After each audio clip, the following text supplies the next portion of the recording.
Hey guys, welcome back to my channel. If you're new here, don't forget to subscribe to follow me along on my adoption journey. Sorry, the washing machine's going.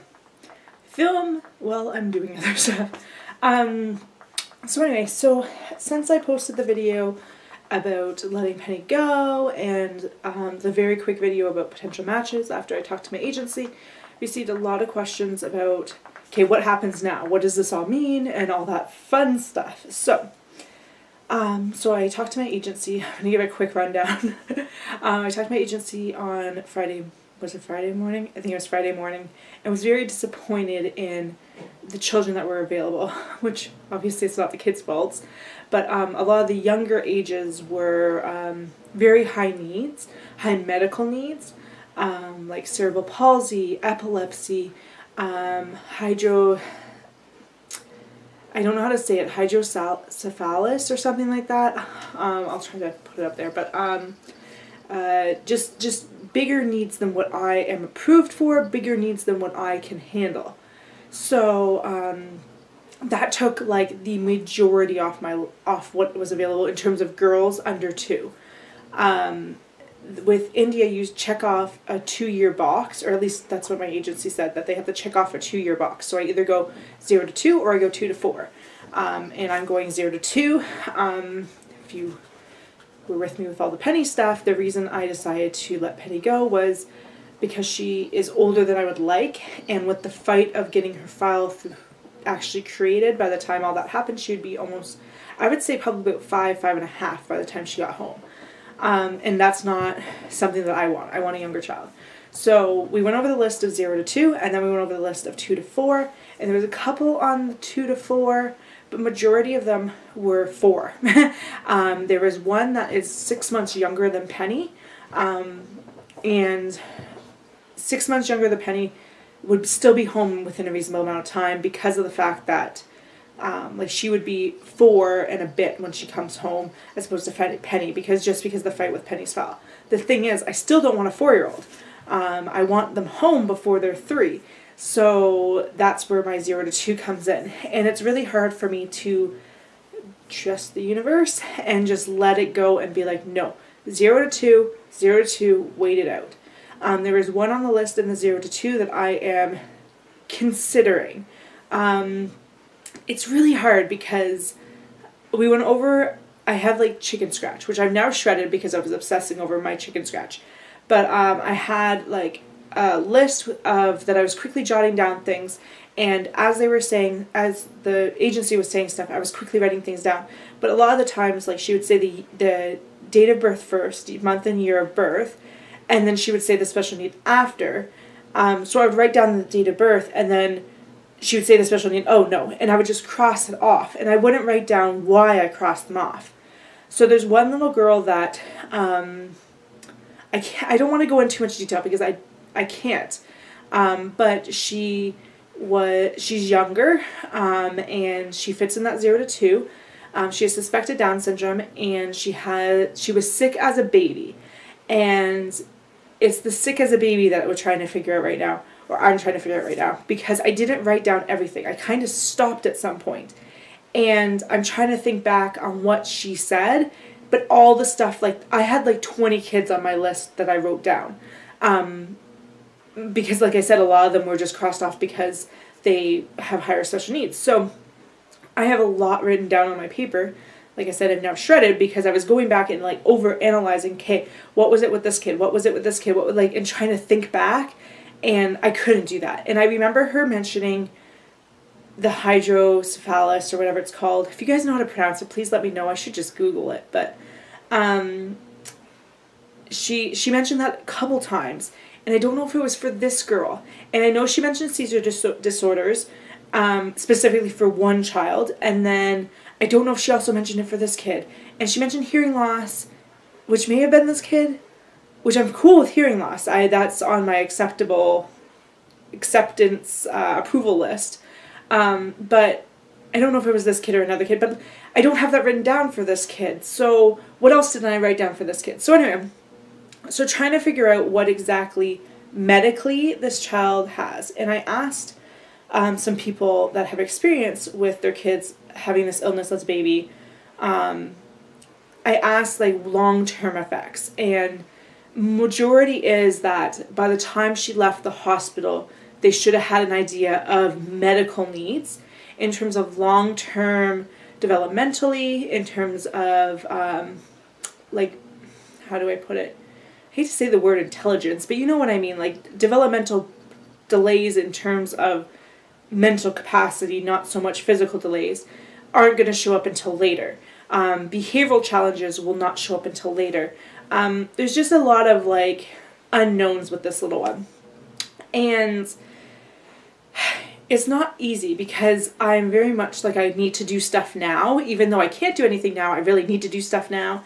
And I feel like I need to make a decision about this little one right now, when it doesn't matter if I make a decision right now because she might not be available by the time I'm approved. There could be other kids on the list by the time I'm approved. It's just my brain doesn't work that way.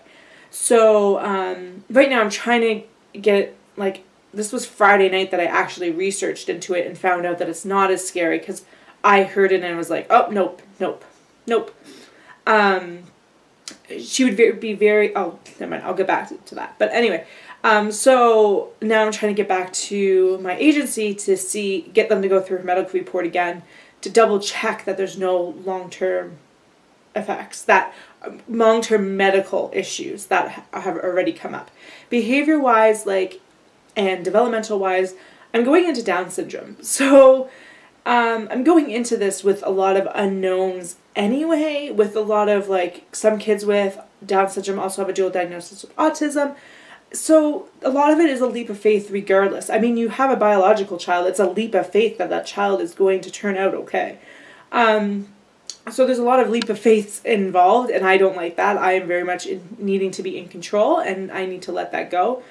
So anyway, so if she comes back medically clear that she does not have any medical needs other than maybe hearing loss, if that was the kid that matched that, then I and she's available when I'm approved, then I'm really considering moving forward with her. It is very fast where she is. My agency has worked with this orphanage before, loves them, loves the area. They said that the reports that they get are very, like, thorough, which is why I'm not too concerned about information not being correct. There was one child that we got that I want to say was like sometime in 2016-ish, and it was literally like Down syndrome. That's their entire medical report, just said Down syndrome. There was nothing else written down on their medical report. And she's like, yeah, that's not a good orphanage, and we're not even going to bother with that one, because when they don't write anything down, you can't get a good idea. Because, like I said, with all the other kids, there was like Down syndrome plus this. At least a heart condition. Like the lowest medical need we saw was Down syndrome plus heart condition, which is very common with kids with Down syndrome. So the fact that they didn't write anything, and she's like, they're probably not going to be easy to work with. And so anyway, where was I going with this? So anyway, so the orphanage that this little girl is in is very fast. The area is very fast. I would have to go for court, but that's usually what makes it go faster. I'm totally okay with going with court. I actually prefer to go for court, just because I get custody sooner. I wouldn't be able to show you guys pictures until after court, but I would vlog beforehand and either blur out her face or just not show her face, and then once we pass court, I would show you guys face and stuff like that. But anyway, so she would be very fast coming home. And that kind of scares me in the financial aspect, because as of right now, I'll have my agency fees paid off end of March or end of April, depending on finances between, I think I'm like $700 short. So if I can somehow come up with $700 before then and now, I would have it done end of March. The thing is, I could be traveling before then. I could be traveling in February, March. That's how fast this area is currently. So anyway, my agency fees wouldn't be paid. My travel wouldn't be paid. I would have, like, it's so fast that I don't know if I can keep up. But I'm trying to have faith that everything would work out, that if I did move ahead with her, that we will find a way between Patreon, between the Reese's Rainbow account, between Tina and her magicalness, we could get it done. But anyway, So if she comes out, she has a seizure disorder, or something I'm not approved for. So I can't even move ahead with her if she has hydrocephalus thingy, hydro, or a seizure disorder. I'm not approved for either of those, so I cannot even consider her because I won't get approved for her from Alberta. So those are two things that that are complete write-offs. I actually went back and checked my home study to see what I was approved for, because even with like the heart condition, I was like, uh-oh, am I approved for that? And I am. I'm approved for that. I'm approved for quite a bit of stuff. So anyway, so if I choose not to move ahead with her, we will recheck the list regardless when I have approval, or like shortly before we think I'm getting approval. We're going to check the list again and see kind of what's going on with it. Probably like the day I'm approved or the day after I'm approved. We'll probably do it quickly after I'm approved. I don't know. We'll see. We'll see. We just talked about we will check it again closer to approval. Taylor, stop chewing on your hand. Stop chewing on it. So regardless, we are going to be checking it again, because even if this other little girl seems fine, like medically, and I'm like, oh, okay, let's consider her, we still have to check the list to make sure she's still available, and to make sure that double check just to see if there's any better options.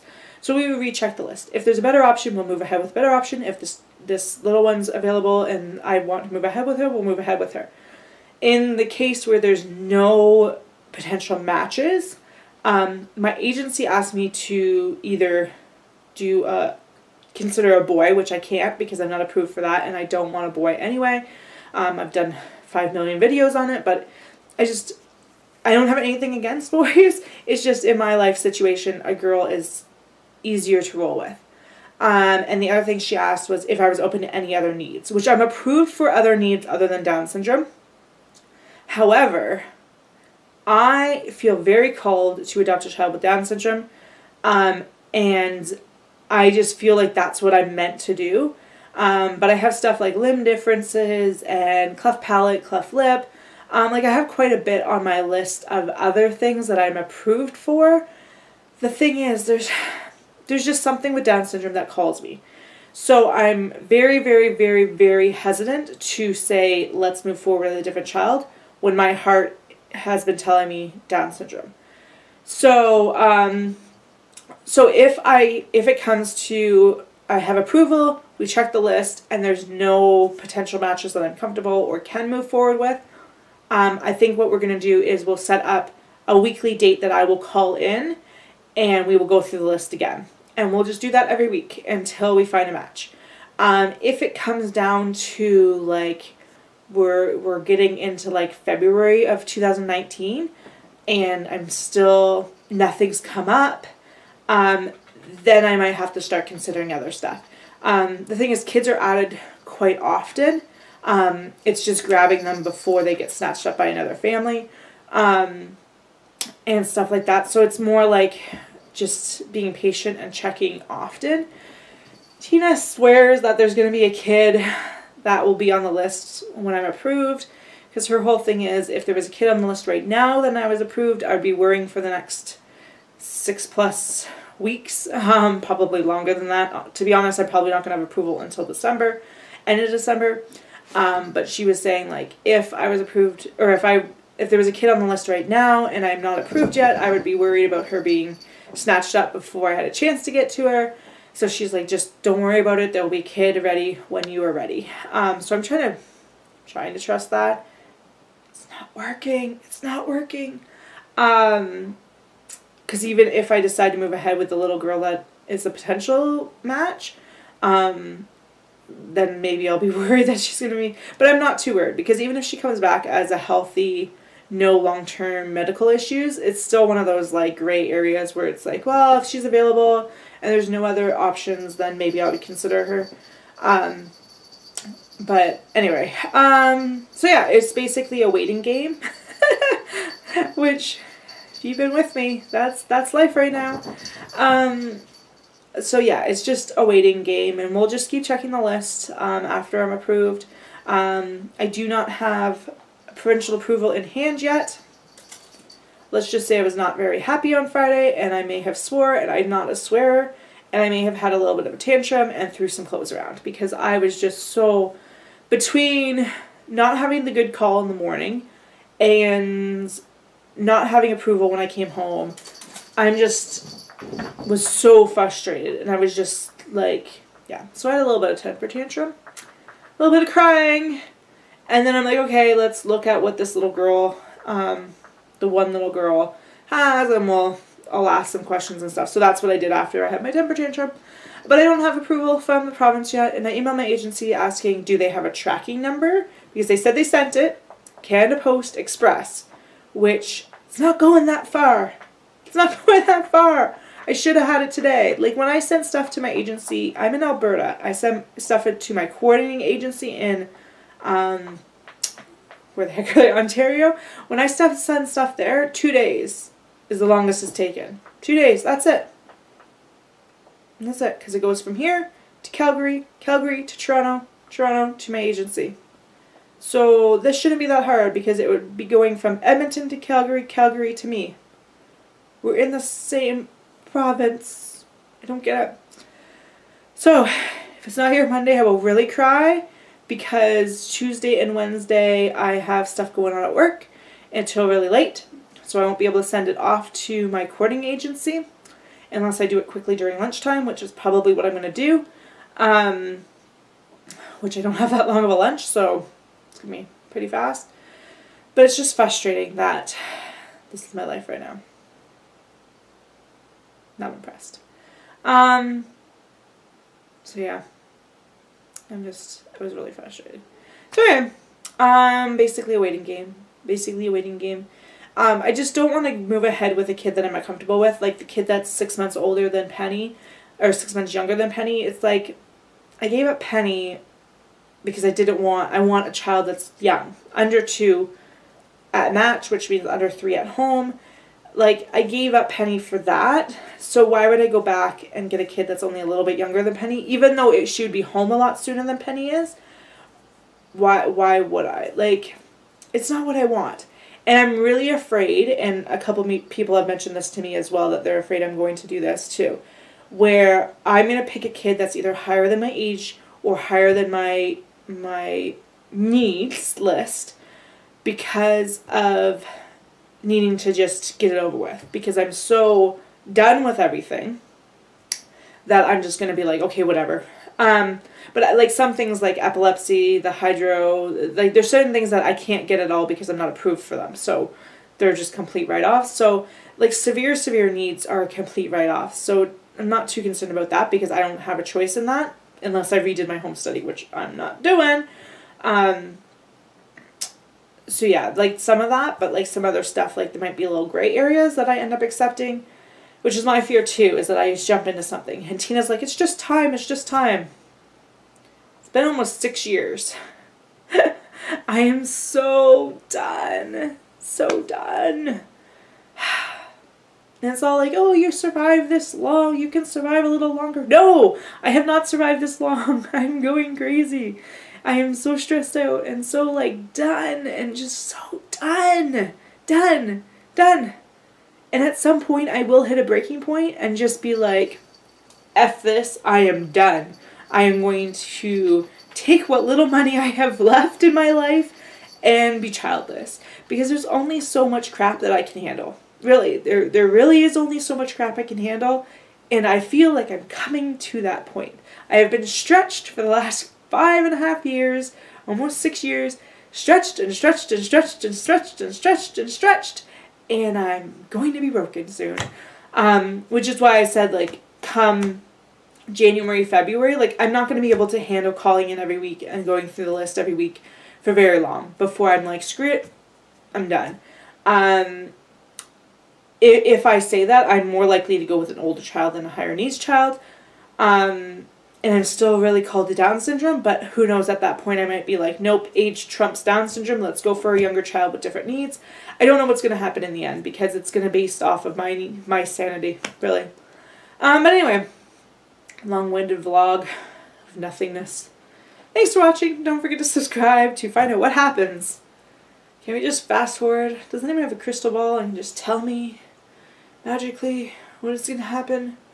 I just want to fast forward. I would like to fast forward to like maybe December. Like, I just want approval and know what's on the list, and let's move on from there.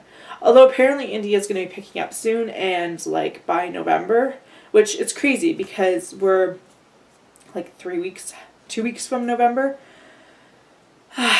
But still, apparently India is going to start picking up again soon in approvals, and things are going to get back to normal. But I don't know how much faith I have in that. I just want my provincial approval so I can send it. Oh, so I guess I should explain what happens next in terms of that. So I get my provincial approval. I send it off to my coordinating agency. My coordinating agency sends it off to Ontario government for authentication. They said that takes about 2 days. Then they get it back and they will upload it right away. She said that there's no, like, it's really fast and they will have it uploaded. And then I sit and I wait. Which, India approval seems to be around 10 weeks right now. I've seen as short as 6 weeks. I've seen as long as 20 plus weeks. And it used to be like 2 weeks. So I'm hoping we'll get back to that. Even 6 weeks isn't bad. Because if I have it, like, I should get provincial approval any day. Hopefully Monday. We're going to say Monday. Send it off to my courting agency. And they get it Wednesday. They send it off to Ontario government and get it back by the following Monday. So now we are in the last full week of October. They get it back and upload it. I'm in on, I don't have a calendar with me, but like October 20th, 19, 20, 21, 22nd, 23rd-ish. I'm in the system. 4 weeks would be end of November. So let's hope for that. 4 or 5 weeks, approval by end of November, and then we can move on. Because I don't think I'll survive if I have to go through like all of Christmas and stuff not having an idea. So anyway, yeah. Hopefully things get better. I understand Tina though, like saying like if there was a kid on the list right now, I would be so worried that they were snatched up before I had a chance to get them, which I totally get that because I totally would be like that. Like when I was adopting Penny, one of my fears was I wasn't going to be ready by the time she was ready, and then someone else would get her. And so I understand that because I totally get that because even with this other kid, if I decide that yes, oh yeah, not a problem, let's move ahead with her, I'm still going to be worrying about someone else getting her. But like I said, I probably wouldn't be because she's not ideal in Down syndrome plus mild needs, because there's a lot of unknowns and leap of faith with her.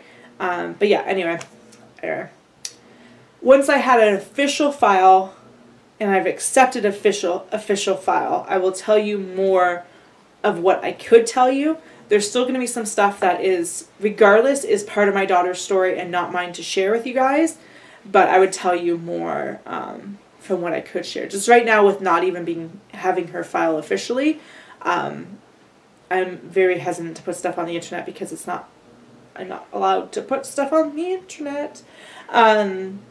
But yeah, once I officially have her file and officially accept it, then I can show you guys pictures without her face. I can tell you a little bit more medical history and whatever.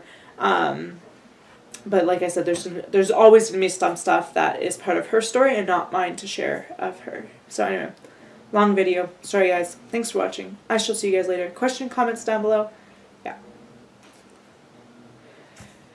We will get through this. We will. Bye guys.